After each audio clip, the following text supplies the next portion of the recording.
এবার ১,৫০০ স্কুলের জন্য বিরাট সুখবর। Next generation primary education program NPEP নামে একটি নতুন কর্মসূচির আওতায় সরকার সারা দেশে ১,৫০০ স্মার্ট টিভি ও ল্যাপটপ সরবরাহের উদ্যোগ নিয়েছে।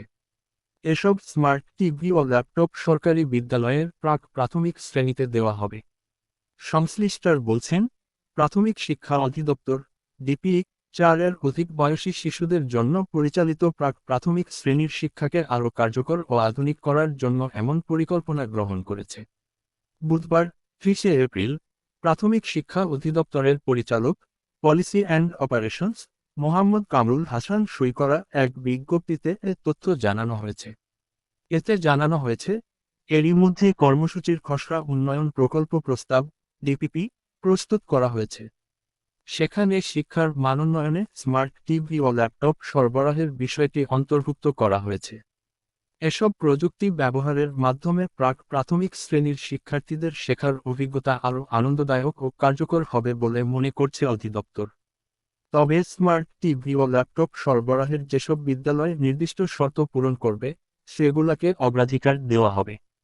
শর্তগুলো হল, প্রাথমিক শিক্ষার জন্য নির্ধারিত আলাদা ও সজ্জিত শ্রেণীকক্ষ থাকতে হবে, প্রাথমিক শ্রেণীতে তুলনামূলকভাবে বেশি সংখ্যক শিক্ষার্থী থাকতে হবে, শ্রেণীকক্ষে দরজা জানালা মজবুত সহ পর্যাপ্ত নিরাপত্তা ব্যবস্থা এবং দপ্তরিকাম নৈশপ্রহরী থাকতে হবে, নির্ধারিত শ্রেণী শিক্ষক থাকতে হবে, যিনি আইটি প্রশিক্ষণপ্রাপ্ত ও ডিজিটাল কন্টেন্ট পরিচালনায় দক্ষ এবং ৪+ বয়সী শিশুদের জন্য ২ বছর মেয়াদী প্রাথমিক শ্রেণী চালু থাকতে হবে।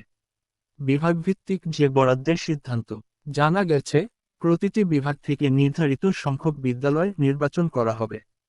এর মধ্যে ঢাকা বিভাগ থেকে ২৫০টি, চট্টগ্রাম থেকে ২০০টি, খুলনা, রাজশাহী ও রংপুর থেকে ২০০টি করে, বরিশাল, সিলেট ও ময়মনসিংহ থেকে ১৫০টি করে বিদ্যালয় এই সুবিধা পাবে।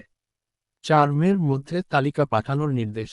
২০২৩ শিক্ষাবর্ষে ৪-এর বেশি বয়সী শিশুদের জন্য চালু করা ২ বছর মেয়াদী প্রাথমিক শ্রেণী পরিচালনাকারী বিদ্যালয়গুলোর মধ্যে থেকে উপরের শর্ত অনুসারে বিদ্যালয় বাছাই করতে বিভাগীয় উপপরিচালকদের নির্দেশ দেওয়া হয়েছে।